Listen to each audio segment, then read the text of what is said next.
अगर 5 जवान मेरे पास आ जाएं और कहें कि मौलाना हमें बताइए कि हम बाबसीरत कैसे बने, तो शायद कोई मौलवी कहे कि नमाज पढ़ो, रोज़ा रखो, हज पे जाओ, इबादत करो, सल्लल्लाहु अलैहि या रसूल अल्लाह कहो तो साहिब बसीरत बन जाओगे। तो फिर जवाब तो आएगा ना कि खवारिज नमाज भी पढ़ते थे, हज भी करते थे, रोज़े भी रखते थे।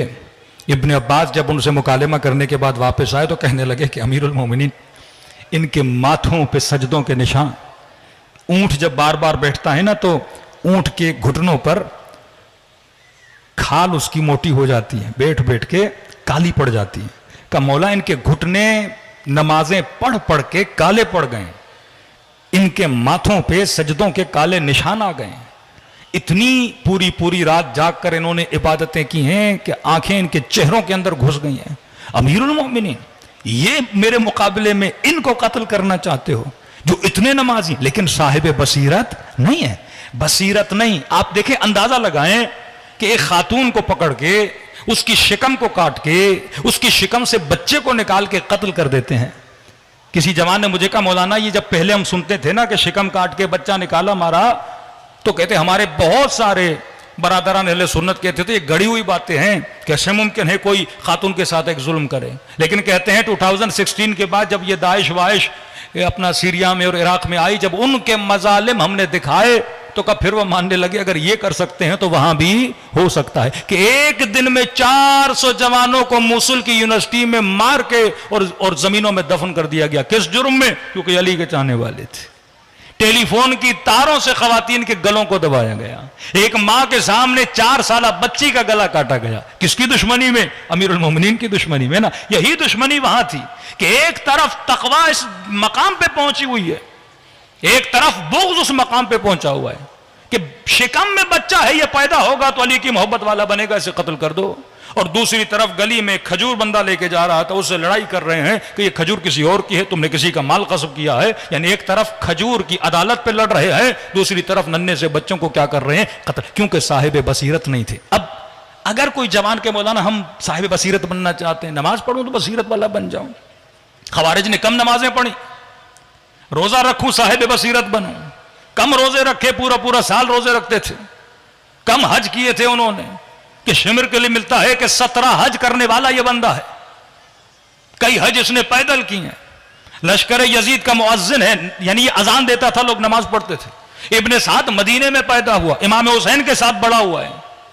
बसीरत कहां से आती है? फरमाया बसीरत के लिए मासूमीन या रसूल खुदा कुछ क्लू देते हैं। ये कुरान जो उसूल बयान कर रहा है ना कि लानतुल्लाहि अलल कौमिज़ ज़ालिमीन, खुदा की लानत है मसलन जालिमों पर, ये एक निशानी दे रहा है कि जालिम होगा तो मेरा नहीं होगा। या रसूल अली का हाथ बुलंद करके मन कुन्तु मौलाहु फ़हाज़ा अलीयुन मौला, मुसलमानों को दिखा रहे हैं ना। चलो दोस्त की माना ले लें, जिसका दोस्त में उसका दोस्त अली, जो मुझे दोस्त रखता है वो अली को दोस्त रखे। ये क्लू दे रहे हैं कि बाबसीरत बनना, अली से कभी दुश्मनी न करना। कि तीसरी मुलाकात में इब्ने साद ये कहे कि बुग़्ज़न ले अबीक, हुसैन तेरे बाबा के बुग़्ज़ में, इस बदबख्त को ये नहीं पता कि जिससे मोहब्बत करनी है तू उससे बुग़्ज़ कर रहा है। जो काबिल मोहब्बत है उससे तू नफरत करने लगे। जिस मुसलमान की मोहब्बत और बुग़्ज़ मिक्स हो जाए, इसे यही नहीं पता आज तक मैंने मोहब्बत किससे करनी है, मैंने नफरत किससे करनी है। यानी इंसान कंफ्यूज हो जाए कि शैतान से मोहब्बत की जाए या नफरत की जाए, अल्लाह से मोहब्बत की जाए नफरत, असलन अच्छे बंदे से मोहब्बत की जाए नफरत की जाए। आज तक ये समझ नहीं पाए कि जो कत्ल कर रहा है मैं उससे, जो जानी है मैं उससे मोहब्बत कैसे कर सकता हूं, जो किसी सहाबी के साथ ज्यादती कर रहा है मैं उससे मोहब्बत कैसे कर सकता हूं। क्योंकि जब मोहब्बतें और नफरतें कंफ्यूज हो जाएं, ये बार बार रसूल क्या दे रहे हैं? क्लू दे रहे हैं। या अली अंत मिन्नी बिमंज़िलत हारून मिन मूसा, किसे बता रहे हैं? उम्मत को ना, कि जिस तरह हारून मूसा के लिए थे, अली तू मेरे लिए वैसे है। अना मदीनतुल इल्म व अलीयुन बाबुहा, अना मदीनतुल हिक्मा अलीयुन बाबुहा, अलीयुन मअल हक़्क़ वल हक़्क़ु मा अली। ऐ मुसलमानों, या अम्मार तक़्तुलुका फ़िअतुन बाग़िया, तुझे एक बागी टोला मारेगा। ये क्लू दे रहे हैं उनके लिए कि साहिब हिकमत बनो। जब कभी कंफ्यूज हो जाओ तो ये चीजें तुम्हें मदद करेंगी बाबसीरत बनने के लिए। वातबिरु या उलिल अलबाब, ऐ जवान जब हजरत यूसुफ का किस्सा पढ़ो तो बाबसीरत बन। यूसुफ यूसुफ क्यों बना, अजीज मिस्र क्यों बना, ताबीर ख्वाब का इल्म कैसे मिला? एक चीज की वजह से, यूसुफ ने सब्र किया और खुद को गुनाह में आलूदा नहीं किया। ना महरम की गुनाह की दावत की महफिल से यूसुफ भाग के निकल गए और इसके नतीजे में खुदा ने हजरत यूसुफ को ताबीर ख्वाब का इल्म दिया, अजीज मिस्र बना दिया। फ्री में खुदा किसी को कोई चीज नहीं देता, पहले इम्तिहान लेता है, जब बंदा उस इम्तिहान में पास हो जाए फिर खुदा उसे इनाम भी देता है। पढ़ यूसुफ का किस्सा, पढ़ इब्राहिम का किस्सा, इस्माइल के गले को काटने के लिए जा रहे हैं, मतलब मेरे दीन के लिए अगर बेटा भी कत्ल करना पड़े तो कर देना। यहां कोई खातून हल्की सी चादर नहीं रखती अपने सर पे, या जवान अपनी निगाह को हराम से नहीं बचा पाता, या मोमिन अपने चेहरे पे दाढ़ी नहीं सजा पाता। यहां थोड़े से खुम्स की बात आ जाए तो जनाब भागने के लिए तैयार हो जाते हैं। ये छोटे छोटे इम्तिहानात इसलिए हैं ताकि आजमाया जाए कि वाकईन तेरे पास जो कुछ भी है वो परवरदिगार मिन इंदिल्लाह है, अल्लाह की तरफ से तुझे अता कर दिया गया, तो लिहाजा कुर्बान किस पे करना है? अल्लाह। अब बसीरत वाला बंदा होगा तो निगाह सिर्फ फर्श पर नहीं होगी, अर्श पर होगी कि मैंने एक दिन मर जाना है। दुनिया दारुल इम्तिहान है, यहां जो कुछ इम्तिहान है, मुझे जो कुछ मिलेगा वो आखिरत में मिलेगा। तो फरमाया जब जिनमें बसीरत नहीं थी, ये मशहूर रिवायत अहले सुन्नत की किताबों में, अपनी जोजा को नबी कह रहे हैं, अपनी जोजा को, कि जब फला मकाम के कुत्ते भौंकने लगे तो समझ जाना कि गलत रास्ते पर हो। अब ये क्लू है ना, एक वाकया रूनमा नहीं हुआ, रसूल पहले बता रहे हैं कि आखिरी जमाने में दीनुहुम दनानीरुहुम क़िबलतुहुम निसाउहुम हिम्मतुहुम बुतूनुहुम, कि आखिरी जमाने में लोगों का दीन दीनार पैसा बन जाएगा। जिस तरह पिछले जमाने में लोग जान दीन के लिए देते थे, मेहनत दीन के लिए करते थे, जो कुछ है भाई आखिरत आखिरत आखिरत, आज पैसा पैसा पैसा। क़िबलतुहुम निसाउहुम, इनकी डायरेक्शन औरतें बन जाएंगी, जंजलील हो जाएंगे, औरतें क़िबला बन जाएंगी। क़िबला मतलब वो हमें चलाएंगी, इशारों पे नचवाएंगी, क़िबला बन जाएंगी। हिम्मतुहुम बुतूनुहुम, हिम्मतें इनके पेट बन जाएंगे कि सुबह से शाम तक हम गम होगा कि रात का खाना क्या होगा। 6-6 किलोमीटर 20-20 किलोमीटर सफर करेगा पेट के लिए, शिकम परस बन जाएगा, भूल जाएगा कि वाकई दुनिया में क्यों। खाने से अहले बैत मना नहीं करते, घूमने से अहले बैत मना नहीं करते, कमाने से अहले बैत मना नहीं करते, लेकिन कहते हैं खाओ पियो, हिम्मतों को बड़ा रखो। कीमतो इम्रातिन हिम्मत इमरा, एक इंसान की कीमत उस इंसान की हिम्मत है, एक इंसान की कीमत अर्जिश उसकी आरजू और ख्वाहिश है। जितनी आरजू बुलंद उतनी तुम्हारी कीमत बुलंद। तभी दुआए कुमैल के जुमले हैं ना कि आए परवरदिगार कव्वे अला बदनी, मेरे बदन को ताकत दे ताकि यह बदन तेरा खादिम बने। मैं खाना खा रहा हूं ताकि ताकत मिले, और ताकत मिले ताकि मैं तेरी खिदमत करूं, ताकि जिहाद राह खुदा में जाऊं। यह जबान या आंखें खिदमत खुदा के लिए हैं। जिस इंसान की पूरी जिंदगी अपनी शक्ल सूरत और सिर्फ दुनिया के लिए, उस इंसान की जिंदगी तबाह हो जाती है। तो ये बसीरत वालों के लिए नबी क्लू दे रहे हैं। अपनी ज़ौजा को, यहां से गुजरोगी कुत्ते भौंकेंगे। तारीख पढ़िए, कहते हैं जब उस मकाम पे पहुंची हैं और कुत्तों ने भौंकना शुरू किया, बदन में लर्जा तारी हुआ, नबी की हदीस याद आई और कहा कि ये नबी ने मना किया था, मैं आगे नहीं आ सकती। लेकिन साथ में कुछ ऐसे थे, उन्होंने कहा नहीं, न ये वो मकाम है, ना ये कुत्ते हैं वो। कि मिंबर से मैं हल्की सी मिसाल देता हूं कि आप कराची से सफर करके हैदराबाद की तरफ जाएं और आप जैसे हैदराबाद पहुंचे तो ड्राइवर को कहें कि ये हैदराबाद आ गया है, लिहाजा मुझे उतारो। ड्राइवर कहे नहीं हैदराबाद नहीं, अभी नूरियाबाद में। आप कहो नहीं मुझे हैदराबाद लग रहा है, वो कहेगा नहीं देखो मैं 10 बंदों को लाता हूं और वो आपको बताएंगे कि हैदराबाद नहीं है, क्या है, नूरियाबाद है। 10 बंदों को पैसे देगा कि इस जनाब को बोलिए कभी हैदराबाद नहीं आया, अगर बताएंगे तो ये उतर के चला जाएगा। वो 10 बंदे खरीद के आपको काने करते हैं, मुतमईन करते हैं कि जनाब ये हैदराबाद जैसा दिख रहा है, नक्शा वैसा बनाया गया है, लेकिन ये हैदराबाद नहीं है। इसी तरह से इनको मुतमईन किया गया कि ये वो जगह नहीं है जो नबी ने कहा था। या अम्मार तख्तुलो गफियतुम बागी, क्लू दे रहे हैं साहिबान बसीरत के लिए, तुझे बागी फिरका मारेगा। अम्मार कत्ल हुए, आकर अमीर शाम पावेला, क्या हुआ कि अम्मार मारे गए। उम्मत कंफ्यूज है, नबी की हदीस तो सबको पता चल गई, कब सब आपको छोड़ के अली की तरफ जाएंगे। क्या जाके उनको कहो अम्मार को मैंने तो नहीं मारा, अम्मार को अली ने मारा है। का वो कैसे का न अली लाते न अम्मार मरता, जो लाया है उसने मारा है। अमीरुल मोमिनीन को जब खबर पहुंची तो मौला ने कहा इस इस्तिदलाल की बुनियाद पे तो फिर जनाब हमजा को भी रसूल ने मारा है। न रसूल जंगे उहुद में लाते, न जनाब हमजा क्या होते शहीद। बचा वो जो साहिब बसीरत। अब एक वाकया सुनिए ताकि आपको पता चले, जो साहिबान बसीरत थे, मासूमीन पहले तरबियत करते थे।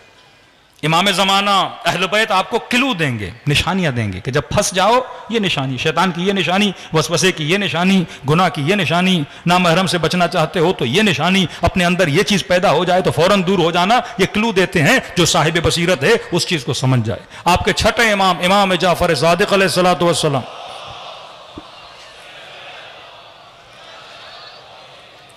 मौला दुनिया से जाते हैं और एक वसीयतनामा लिख के जाते हैं। वल्ला आज भी इमाम का वसीयतनामा जिस मजमे में पढ़ते हैं 99% मजमा कंफ्यूज हो जाता है, क्योंकि वो बसीरत शायद हम तक भी नहीं पहुंची।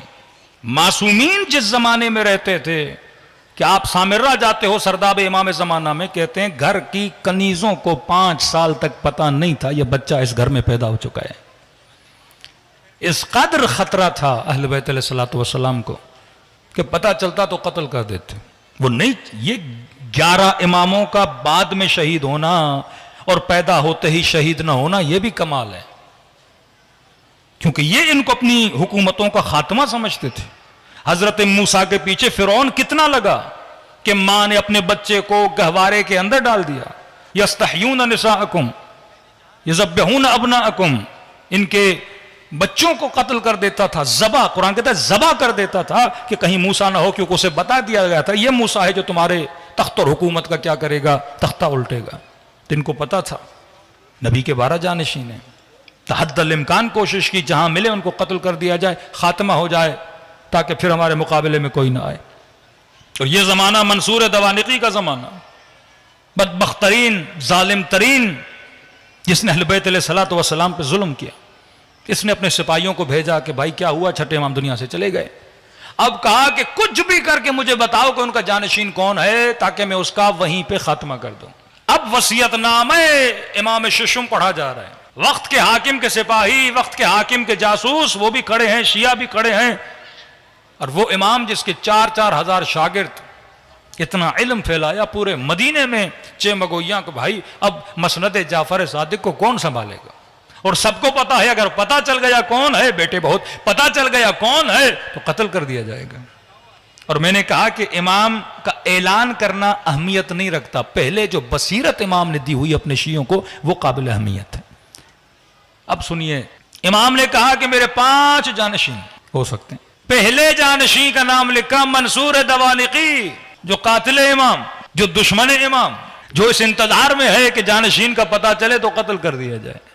पहला नाम का मेरा जानशीन मंसूर दवानिकी, जो सिपाहियों को बोला गया था जब जानशीन का पता चले तो पकड़ के लाओ, ये परेशान हो गए मंसूर को कैसे पकड़े।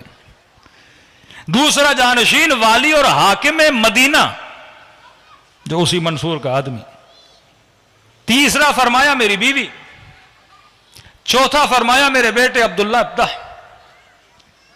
5वां फरमाया मूसा काजिम। पहला जालिम, दूसरा जालिम, तीसरी बीवी, चौथा इनका वो बेटा जो जिस्मानी तौर पे माजूर था, जनाब अब्दुल्ला। 5वें जनाब इमाम मूसा काजिम।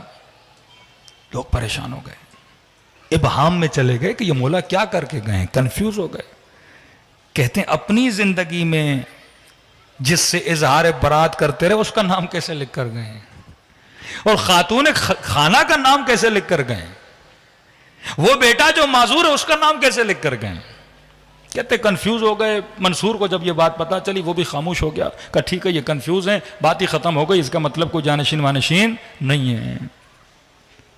अब एक सहाबी अबा बसीरत अबू हमजा समाली, जिनकी दुआ हमारे यहाँ बहुत मशहूर है, दुआए अबू हमजा समाली। कायतुल्लाह काजी फरमाते हैं कि नजफ के आगा काजी के ज़माने में, कहते उस वक्त दिल्ली में देखता था 26 से लेके 30 तालिब इल्म ऐसे होते थे जो अपनी नमाज तहज्जुद की, नमाज वितर के कुनूत में दुआ अबू हमजा समाली पढ़ते थे। ऐसे जुहाद भी नजफ में मौजूद थे। ऐसी दुआ इमाम ज़ैनुल आबिदीन की। कहते हैं ये कब्र अमीरुल मोमिनीन पे अपने शागिर्दों को दर्स तफसीर कुरान दे रहा था और किसी ने आके खबर दी, है अबू हमजा समाली, जाफर इब्न मोहम्मद दुनिया से चले गए। का जैसे सुना कि मेरे मौला दुनिया से चले गए, गम के मारे गश खा के जमीन पे गिर गए। और जब होश में आए पहला सवाल ये किया कि ये बताओ इमाम का जानशीन कौन है। कहा कि हम भी नहीं समझे अभी तक इबहाम में हैं कि वाकई जानशीन कौन है। का इमाम अजीब वसीयत करके गए हैं। पहले कहा मंसूर दबानिकी हाकिम मदीना, उनकी जोजा और बेटा अब्दुल्ला और 5 में जो हैं हजरत मूसा कासिम। कहते ये कहना था। अबू हमज़ा समाली के चेहरे पे मुस्कुराहट आई और फौरन कहा अल्हम्दुलिल्लाहिल्लज़ी हदाना लिहाज़ा, खुदा का शुक्र है कि खुदा ने हमें हिदायत अता फरमाई। का अबू हमज़ा समाली हम और आप कह रहे हो कि अल्लाह का शुक्र है कि खुदा ने हमें हिदायत दी। कहा इमाम ने अपनी जिंदगी में इमामत के शराइत खुद बताए थे। ये 5 नाम नहीं हैं, इसमें 4 शराइत इमामत हैं और एक इमाम का जिक्र कर गए हैं। मन आज़ाहा फ़क़द आज़ानी, जिसने इसे तकलीफ दी मुझे तकलीफ दी, जिसके गज़बनाक होने से अल्लाह, ये सारे क्लू और रास्ते हैं जो रसूल खुदा बता कर जा रहे हैं। तो हर ज़माने में जो साहिब बसीरत था उसने इमाम को भी पहचाना और इमाम का साथ भी दिया। यही मामला इमाम जवाद के ज़माने में हुआ। पहली मरतबा तशय्यो के ऊपर ऐसा इम्तिहान आया। पहले चलो ये मसला था इमाम कौन है, कंफ्यूज थे, फिर जाते थे पूछते थे सवाल करते थे, अहल बैत हर सवाल का जवाब देते थे, मुतमईन हो जाते थे कि ये इमाम है। इमाम रजा के जाने के बाद तारीख इमामत में पहला इमाम बना जो 7 साल का। तो कदीमी मौला का सहाबी जो इमाम के साथ रहा वो साहिब बसीरत न रहा और उसने कहा कि ये 7 साल के हैं, अभी बालिग नहीं हुए, तो हम इनसे मसले कैसे पूछेंगे, तो लिहाजा हम इनका किसी को कायम मकाम बनाते हैं, जब ये बड़े हो जाएंगे फिर हम इनकी इमामत को मानेंगे। कहते वहीं पे मौला का दूसरा साहबी उठा, इसको गले से पकड़ा और कहा कि ये सोच कहां से लाए हो, जब ईसा को मां के गहवारे में नबूवत मिल सकती है तो क्या जवाद को 7 साल में इमामत नहीं मिल सकती? ये क्या मतलब इमाम बड़ा हो? इमाम गहवारे में भी इमाम है, इमाम बचपने में भी इमाम है। मसला इल्म का है, जा सवाल कर इमाम जवाद से। ये किसी दुनिया के मदरसे में नहीं पढ़ते, ये अल्लाह की दरबार से इल्म लेकर आते हैं। जगह जगह खुदा ने इम्तिहानात से निकाला। आज हम पर्दे गैब में हैं। किसी जमाने का मौलाना मौला अली के जमाने में कुछ भी नहीं, लोग बच गए क्योंकि अली तो थे, हसन तो थे, हुसैन तो थे। हम आज क्या करें कि इमाम जमाना नजर नहीं आ रहे और इतने इख्तलाफात, हमें कैसे पता चले हक व बातिल का? तो कहा अली नहीं है तो क्या हुआ, अली की बातें तो हैं। हसन नहीं है तो क्या हुआ, हसन की बातें तो हैं। मौला हुसैन नहीं तो क्या, ये किरदार हुसैन तो है। छठे इमाम की बातें तो हैं। इन्हीं बातों को पढ़ के साहिब बसीरत बनो और हक व बातिल की पहचान रखो। 3 तरह की बसीरतें, बसीरत अखलाकी, बसीरत दीनी, तीसरी बसीरत बसीरत सियासी। बंदा हो सकता है अखलाकन बाबसीरत हो, गुनाह ना करे, हो सकता है दीन में बाबसीर हो, अपने दीन का इंतखाब सही करे। कई लोग सियासत में मार खा जाते हैं, बसीरत सियासी नहीं होती। कई ऐसे लोग थे इमाम हुसैन को मानते कहते थे नहीं मौला हुसैन सियासत अच्छी नहीं कर रहे। कई लोग इमाम हुसैन की सियासत से इख्तलाफ, या सियासतुल इबाद, अल्लाह के बंदों में बेहतरीन सियासत करने वाले अहले बैत रसूल। इन 3 पे इंशाअल्लाह मैं कल गुफ्तगू करूंगा कि हमारे अंदर बसीरत अखलाकी भी होनी चाहिए। मोमिन अखलाकन बा बसीरत, उसमें अमीरुल मोमिनीन के 4-5 फरामीन। बसीरत दीनी के जितने दीनी शुबहात, कभी अखबारियत, कभी उसूलियीन, कभी गालियत, कभी तकसीर, ये जितने हमारे अंदर टोले बने हैं क्योंकि हमारे पास बसीरत दीनी नहीं है। तीसरी बसीरत सियासी, सियासी बसीरत न होना। ये जितने सियासी एतबार से हम शिया टूट फूट का शिकार है, जमाअतें, तंजीमें, नजरियात, क्योंकि सियासी बसीरत नहीं है। इंसान को यह नहीं पता कि मैंने सियासत कैसे करनी है, इंसजाम, कुव्वत, इत्तेहाद, मरकजियत हमने कैसे पैदा करनी है। ये वो बसीरत थी जो इमाम खुमैनी के पास थी। ये बसीरत जिन कौमों के पास है वो कौमें कामयाब हो जाती हैं। लुबनानियों को देखें, दूसरों को देखें, लेकिन आज हम इस, क्योंकि हमारे माशरे में बसीरत से हमें यह पता है मस्जिद बनानी है, नमाज पढ़नी है, मजलिस में आना है, लेकिन बसीरत सियासी नहीं है। ये तीनों बसीरतें जब जमा हो जाती हैं तब इंसान उन सिफात को अपने वजूद में ढाल सकता है जो सिफात असहाबे करबला में मौजूद थी। सलवात पढ़े मोहम्मद वाले मोहम्मद।